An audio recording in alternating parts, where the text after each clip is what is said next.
राधे राधे महाराज जी। महाराज जी, भगवत गीता में बताया है कि मुक्ति का मार्ग वैराग्य से होकर जाता है। महाराज जी, एक ग्रस्त होते हुए मैं नाम जप के साथ साथ संसार का त्याग किए बिना अपने जीवन में कैसे वैराग्य को साध सकता हूँ?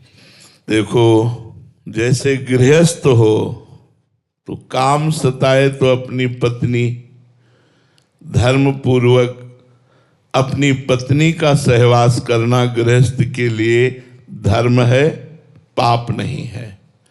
लेकिन वही गृहस्थ उसी काम से प्रेरित होकर जब दूसरे की स्त्री की तरफ दृष्टि डालता है तो दृष्टि डालना मात्र ही उसके लिए पाप बनने लगता है। हमको वैराग्य करना दूसरी स्त्रियों से, सब में जननी का भाव, पूज्य भाव। दूसरी बात, गृहस्थ में आवश्यकता होती है धन की। यदि हमें धन चाहिए तो हम यदि नौकरी करते हैं तो ईमानदारी से हम अपनी पेमेंट भर में अधिकार रखें, घूस न लें, बेईमानी ना करें, अधर्माचरण से धन न कमाएं। तो आपकी सत्य की कमाई जो सरकार दे रही है, भले आप बहुत थोड़ी है, लेकिन आपके परिवार को स्वस्थ रखेगी और उससे भगवान की प्रियता बढ़ेगी। मानते हैं आप गाड़ियों में नहीं चल सकते, लेकिन आपका हृदय शीतल रहेगा, आप निर्भय रहेंगे, आप निश्चिंत रहेंगे, भगवान का भरोसा जागृत हो जाएगा। और बेईमानी, घूसखोरी ये आपके परिवार को बिगाड़ देगी। जीवन भर आपको जलना पड़ेगा, जीवन भर अशांति आपको सहनी पड़ेगी और परलोक भी आपका बिगड़ जाएगा। तो गृहस्थ धर्म में वैराग्य रुपये से नहीं करना, अधर्म के रुपये से वैराग्य करना है। अधर्म का 1 करोड़ मिल रहा हो और धर्म का 100 रुपया, तो 100 रुपये की तरफ हाथ बढ़ाओ। वो 100 रुपया करोड़ों से भी बढ़कर होगा, तुम्हारे परिवार को स्वस्थ रखेगा, शांति प्रदान करेगा, हृदय में शीतलता प्रदान करेगा, भगवत भक्ति प्रदान करेगा। इसलिए चाहे व्यापार हो या नौकरी हो या कोई भी कार्य हो, यदि ईमानदारी से भगवान को साक्षी करके आप अपनी नौकरी का कर्तव्य, अपने व्यापार का कर्तव्य, अपनी किसानी का कर्तव्य करते हैं और उससे धन कमाकर परिवार और साधु सेवा, अतिथि सेवा करते हैं, तो आपके लिए और वैराग्य की आवश्यकता नहीं है। आप अपने परिवार को भगवान की सेवा मान करके, धर्मपूर्वक धन कमाकर, धर्मपूर्वक भोगों को भोग कर, भगवान का नाम जप करते हुए भगवत प्राप्ति कर लेते हैं।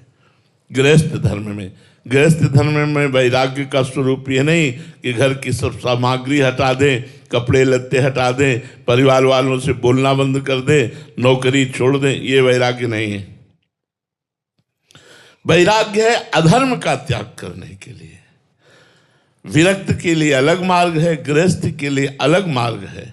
तो गृहस्थ का वैराग्य है अधर्म पूर्वक जो चेष्टाएं हैं, जो धन है, जो बातें हैं, उनका हम त्याग कर देते हैं और धर्मपूर्वक विषयों का सेवन करते हुए भगवान को प्राप्त हो जाएंगे। आप निश्चित समझ लीजिए। तो गृहस्थ में ऐसे वैराग्य की आवश्यकता नहीं कि लंगोटी लगाकर हम घर द्वार छोड़ करके बाहर भागें। नहीं, हिम्मत करके नाम जप करते हुए अपने परिवार का पोषण करो, अपने राष्ट्र की सेवा करो। जो समाज सेवा मिली है वो भगवान की ही सेवा मिली है, ऐसा मानकर करो। रूपा जी, राधे राधे महाराज जी। महाराज जी, सच्चे संत के दर्शन से क्या क्या लाभ है महाराज जी? हमारे अंदर कुछ परिवर्तन आते हैं जी? सबसे पहला हमारी श्रद्धा और विश्वास पर फल की प्राप्ति है। संत समागम के प्रति हमारी विशेष श्रद्धा होनी चाहिए। भवानी शंकरो वंदे श्रद्धा विश्वास रूपिणो याभ्याम विना न पश्यन्ति सिद्धा स्वांतः स्तमीश्वरम। हृदय में विराजमान परमात्मा है, पर बिना श्रद्धा विश्वास के इतने नजदीक है, हम उसका अनुभव नहीं कर सकते। ऐसे संतों पर हमारी पहले श्रद्धा और विश्वास होना चाहिए। जैसे एक दोहे में कहा, संत मिलन को चालिए तज माया अभिमान। ज्यों ज्यों पग आगे बढ़े कोटिन यज्ञ समान। यदि संत मिलने के लिए हम चले और अपनी मैं और मोर तोड़ते माया इसका त्याग करके, देहाभिमान का त्याग करके अत्यंत दैन्य भाव से अहोभाग्य बनाते हुए कि आज मुझे भगवान के प्रेमी संत का दर्शन होगा, आज मेरा जीवन धन्य हो गया क्योंकि परम लाभ मिला, मुझे संत समागम मिला। उमा संत समागम शम न लाभ कछुआन। ओहो भगवान हम पर कृपा किए, अब मोहि भाव भरोस हनुमंता, बिनु हरि कृपा मिले नहीं संता।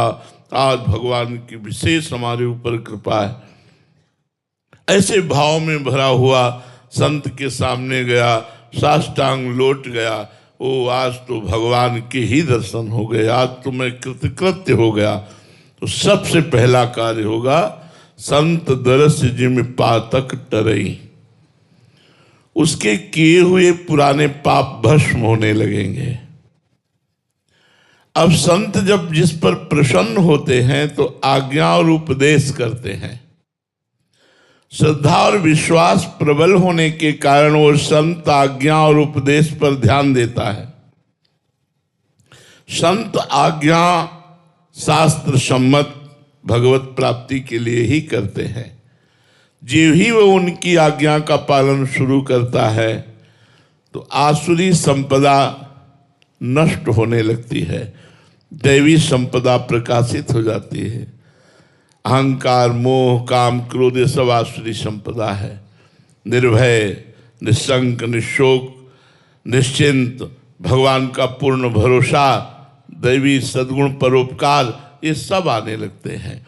कुछ समय बाद यदि वो संत समागम चलता रहा तो स्वयं संत बन जाता है, वो स्वयं भगवत स्वरूप को प्राप्त कर लेता है।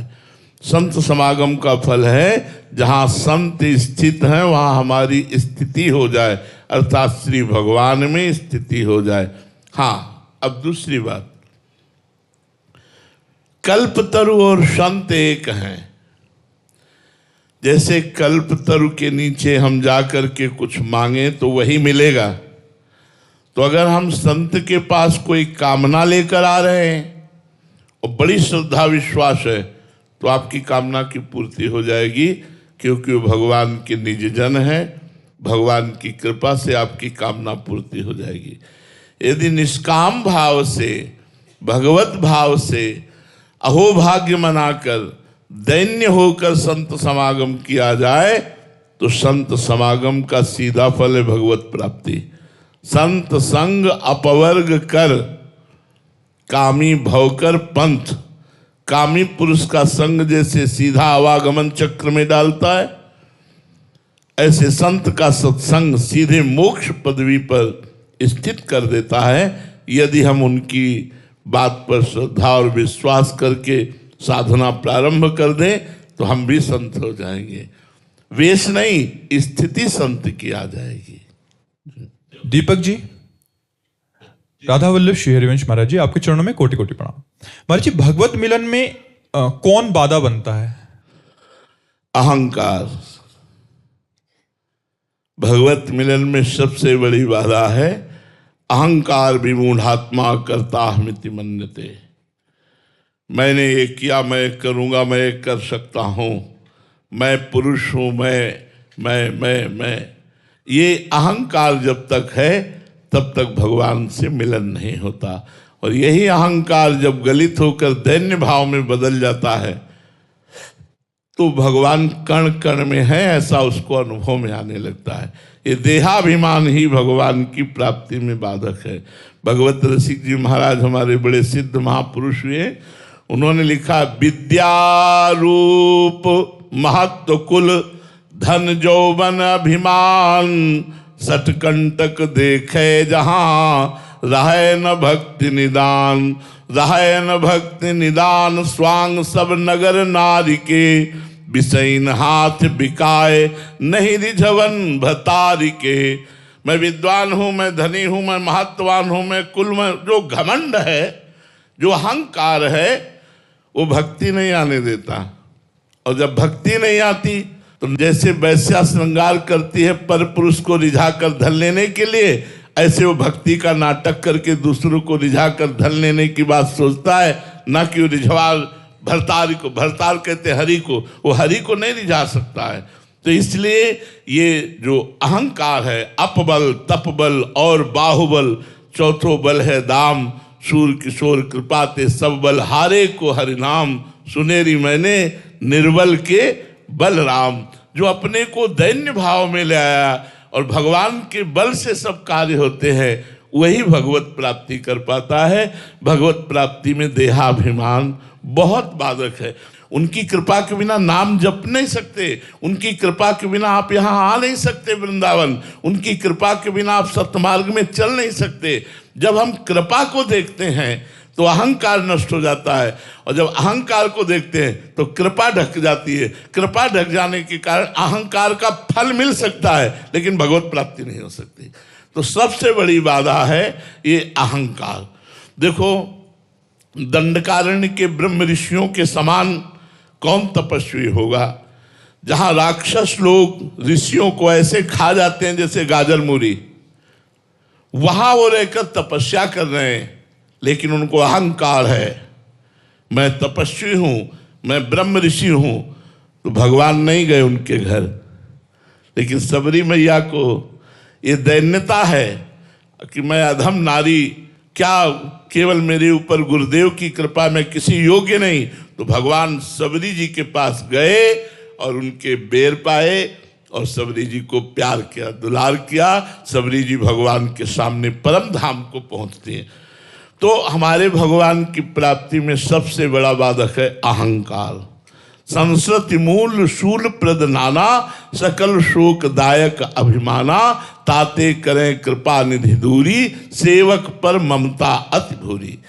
भगवान सेवक पर बहुत दुलार करते, इसलिए उसके अहंकार का नाश कर देते हैं। अहंकार का नाश होते ही भगवान की प्राप्ति हो जाती है। वैष्णव जी महाराष्ट्र से, राधे राधे महाराज जी। महाराज जी, जीवन में धर्म, अर्थ, काम, मोक्ष का अर्थ और महत्व क्या है? बिल्कुल बिल्कुल बिल्कुल महत्व है। देखो, सबसे पहले है धर्म, फिर है अर्थ, फिर है काम, फिर है मोक्ष। ये हमारे चारों पुरुषार्थ है। हम धर्म पूर्वक अर्थ कमाए। अब ये कौन ध्यान देता है धर्म पूर्वक अर्थ कमाए? हम अपने धर्म से अर्थ कमाए, ऐसी भावना हमें लगता है बहुत कम होती जा रही है। भावना बढ़ती चली जा रही है वासना की तरफ। तो ये हमारा पुरुषार्थ नहीं। हमारा पुरुषार्थ पहला है धर्म। धर्म पूर्वक धन कमाना, धर्म पूर्वक भोग भोगना, धर्म पूर्वक संग्रह करना। तो लिखा आगे है अर्थ। धर्म से बंधा हुआ अर्थ होना चाहिए।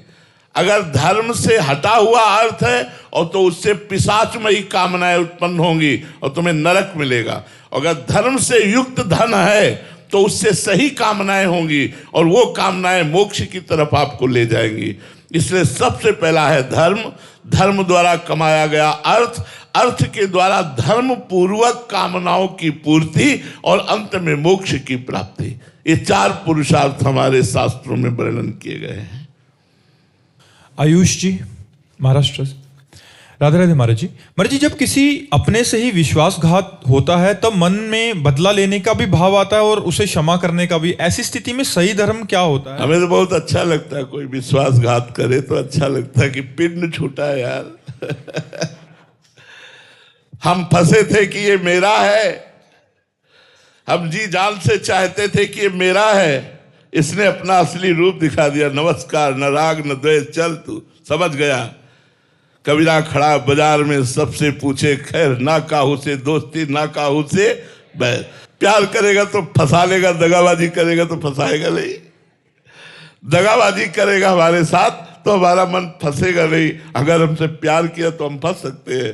तो संसार में अगर कोई दगाबाजी करे तो उसे धन्यवाद देना चाहिए कि भैया बहुत जल्दी आपने अपना स्वरूप प्रकाशित कर दिया, इसलिए राधे राधे। आप अपने मार्ग में जाओ, हम अपने मार्ग में जाते हैं भगवान की तरफ। और जो विश्वासघात करता है, दगाबाजी करता है, वो दुख भोगता है और आपको भगवान सुख प्रदान करेंगे। ना उससे बैर करो, ना बदला करो, भगवान की कृपा बनाओ कि इसकी असलियत खुल गई। जिसको मैं अपना मानता था या मानती थी, वो ऐसा निकला, बहुत बड़ी कृपा हुई कि बहुत जल्दी पोल खुल गई। जा भैया तो अपने रास्ते जा, हमारा कोई संबंध नहीं। मुझे तो ऐसा लगता है ना वैर करे ना विरोध करे, उसका त्याग कर दे।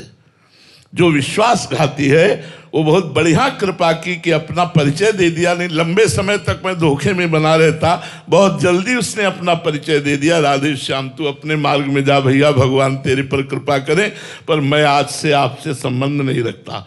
ऐसा भाव रखना चाहिए। और कुछ दिन बाद फिर माफी मांगे, एक मौका और दे दो। दे देना चाहिए, दे देना चाहिए।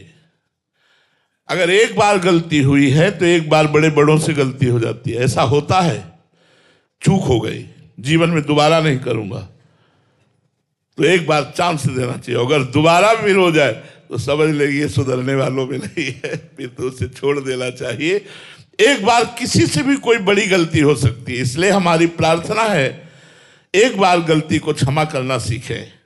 किसी की भी गलती को एक बार क्षमा। कई बार ऐसे अच्छे पुरुषों से गलती हो जाती है जो पश्चाताप करते हैं कि एक बार मुझे अगर अवसर मिले तो मैं अपनी कमियों को छोड़ करके अच्छा बन सकता हूं। एक बार मुझे एक बार अवसर मिलना चाहिए, तो जरूर देना चाहिए। ऐसा अवसर जरूर देना चाहिए, क्षमा करना चाहिए, उसे फिर अवसर देना चाहिए।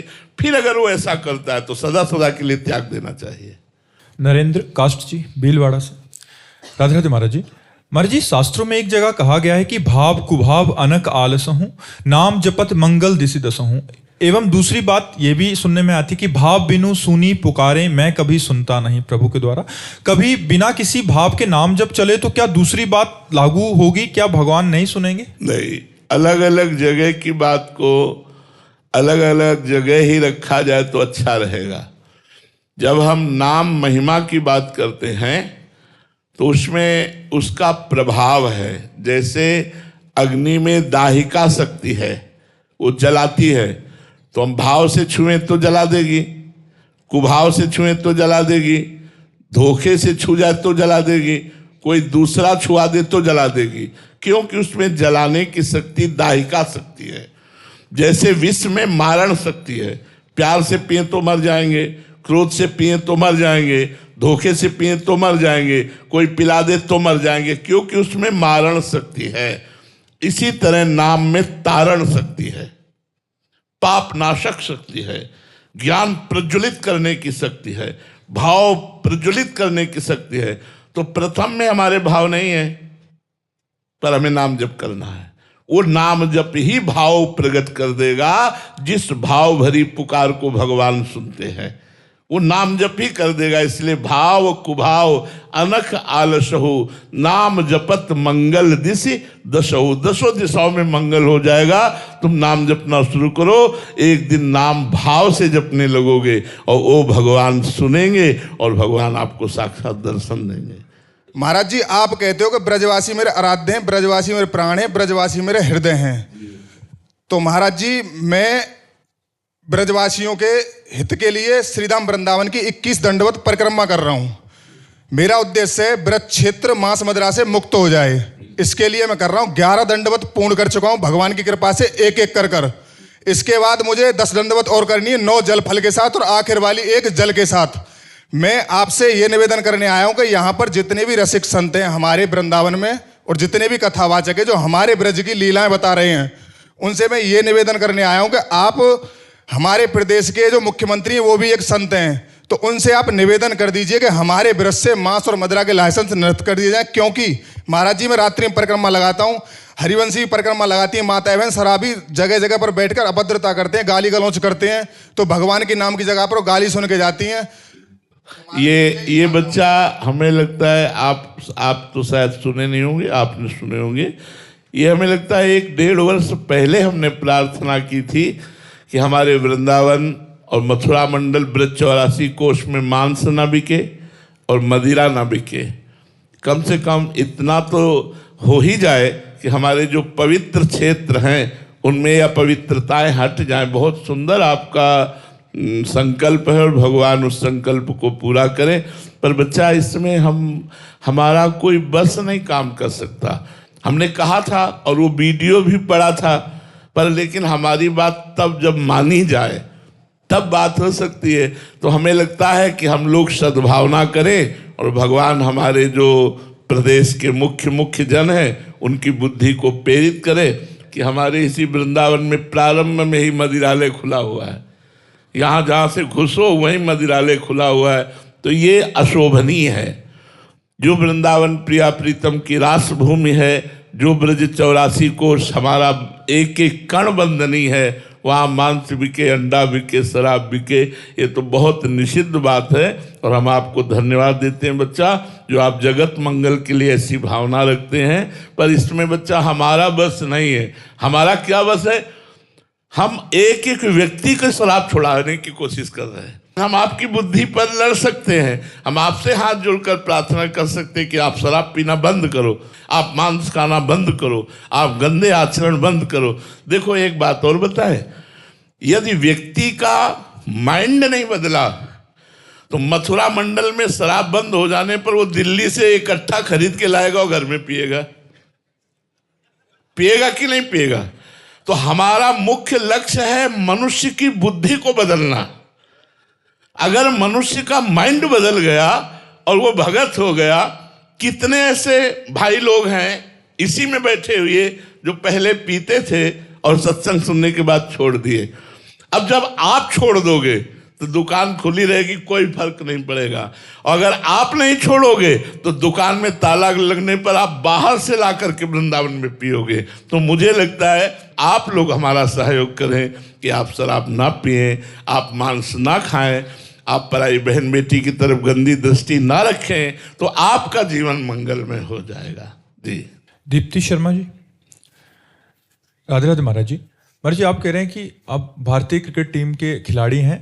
पिछली बार आए थे तो पहली बार भारतीय टीम ने वर्ल्ड कप जीता महाराज जी। इस बार फिर से खेलने जा रहे हैं किसी कप के लिए। तो महाराज जी कह रहे हैं कि आपके ऐसा आशीर्वाद या कोई ऐसे वचन जिसके लिए मैं और मेहनत या बेहतर बनने। देखो, हम आशीर्वाद देने लायक तो नहीं है, पर हम प्रार्थना करने लायक हैं।